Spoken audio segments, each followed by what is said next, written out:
Beloved brothers, sisters, and friends, greetings to all of you in the sweet name of our Lord Jesus Christ. How are you all? Hope you are all very well with the blessing of our Jesus Christ. பிரியமானவர்களே, இயேசு கிறிஸ்துவின் ஏற்ற நாமத்தில் நான் உங்களை வாழ்த்துகிறேன். எப்படி இருக்கீங்க? சௌக்கியமா இருக்கீங்களா? நீங்கள் எல்லாருக்கும் உங்களுக்காக நான் ஜெபிக்கிறேன். நம்முடைய கிறிஸ்தவர்களில் ஒரு சில பேர் குடிச்சிட்டு மாதிரி பேசுவாங்க. என்ன பேசுவாங்க? உண்மையிலே சொல்ல போனாக்கா அவங்க தான் உண்மையிலேயே நல்ல குடிகாரனுங்க. ஏன்னு சொன்னாக்கா அவங்க என்ன நினைக்கிறான்னு சொன்னாக்கா, நமக்கு மட்டும்தான் பரிசுத்த ஆவி இருக்கு, மற்றவங்களுக்கு இல்லைன்னு நினைக்கிறது. இன்னொன்று என்ன நினைக்கிறான்னு சொன்னாக்கா, மற்ற விசுவாசிகளை பார்த்து ஒரு மாதிரி கேவலமாக பேசுறது.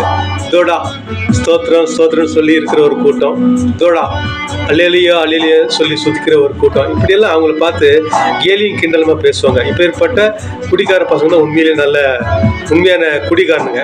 இந்த மாதிரி குடிகாரனுங்க இப்போ மட்டும் இல்லைங்க, அந்த காலத்தில் இருந்திருக்காங்க. அது நம்ம எங்கே பார்க்கணும்னு சொன்னாக்கா, அப்போஸ்தலர் நடவடிக்கைகள் 2ஆம் அதிகாரத்தில் இது விவரமாக போடப்பட்டிருக்கு. இது எங்கே இருக்குன்னு சொன்னாக்க, in English I want to tell you the Acts of Apostles chapter 2 verses 1 to 13. இந்த இன்சிடென்ட் அதில் போடப்பட்டிருக்கு.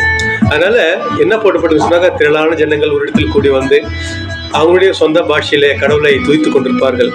இதை பார்த்து அங்கே மத்தியில் இருக்கிற யூதர்கள் என்ன நினைக்கிறான்னு சொன்னாக்கா, என்னடா பாஷை, என்னடா பேசுகிறாங்க, என்ன எப்படா துதிக்கிறாங்க, அப்படியே ஒரு பயம் வந்து கலகி போய், இவங்கெல்லாம் வந்து குடிச்சிட்டு பேசுகிறாங்கடா அப்படின்னு சொல்லிட்டு நினச்சி அவங்கள கேலியும் கிண்டலும் பண்ணாங்களாம் அந்த காலத்தில் யூதர்கள். அந்த மாதிரி யூதர்கள் அப்போ மட்டும் இல்லைங்க, இப்போ நம்ம இடத்துல இருக்க தான் செய்கிறாங்க. ஆகவே கிறிஸ்துவுக்குள் பிரியமானவர்களே, வேதம் சொல்லுகிறது, let me read the word of God written in the Gospel of John chapter 16 verses 13. யோவான் எழுதின செய்தி நூல் 16ஆம் அதிகாரம் 13வது வசனத்தை நான் வாசிக்கிறேன். சத்திய ஆவியாகிய அவர் வரும்போது சகல சத்தியத்திற்குள்ளும் உங்களை வழி நடத்துவார். However, when the Spirit of truth comes, he will guide you into all truth.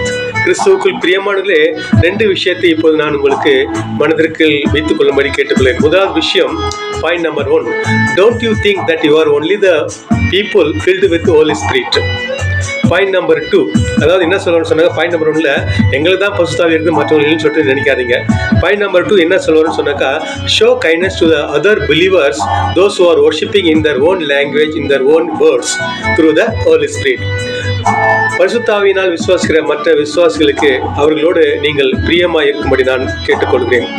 உங்களுடைய வாழ்க்கை நன்றாக இருக்க வேண்டும் என்று சொன்னால், அல்லது உங்களுக்கு இளைப்பாறுதல் தர வேண்டும் என்று சொன்னால், நம் மீது அன்பு கொண்டு நமக்காக ஜீவனை விட்ட இயேசு கிறிஸ்து மூலமாக அப்பேற்பட்ட ஒரு பரிசுத்த ஆவியை நாம் பெற்றுக்கொள்ள முயற்சி செய்வோம். அன்பினால் ஜீவனை வீட்டீர், ஆவி அருள் மாழி பொழியவே பரலோகம் சென்றீர், பரலோகம் சென்றீர். அன்பினால் ஜீவனை வீட்டீர், இன்ப பெருக்கிலே பொங்கி மகிழ, இன்ப பெருக்கிலே பொங்கி மகிழ, ஏராளமான ஜனங்களை சேரும், ஜனங்களை சேரும்.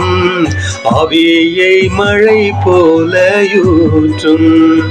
நேசிக்கும் நல்ல தந்தை, இந்த அருமையான காலை வேலைக்காக துதிக்கிறோம். கடந்த வாரம் போது எங்களுக்கு கண்மணி போல காப்பாற்றி வந்திருக்க நன்றி சாமி. நீர் எங்களுக்காக இறங்கி எங்களை வேண்டுதலை கேட்டு எங்களுக்கு நன்மை செய்தீரே, அதற்காக உமக்கு நன்றி செலுத்துகிறோமாமா. தொடர்ந்து உமது கிருபையாலும் இரக்கத்தாலும் எங்கள் தேவைகளை பூர்த்தி செய்து வழித்தள்ள வேண்டும் என்று இறைமகன் இயேசு மூலம் பிரார்த்திக்கிறோம் நல்ல பிதாவே. ஆமென், ஆமென். Thank you friends. See you in the next week. Till then, it's Arul from Bangalore. God bless you. Bye bye.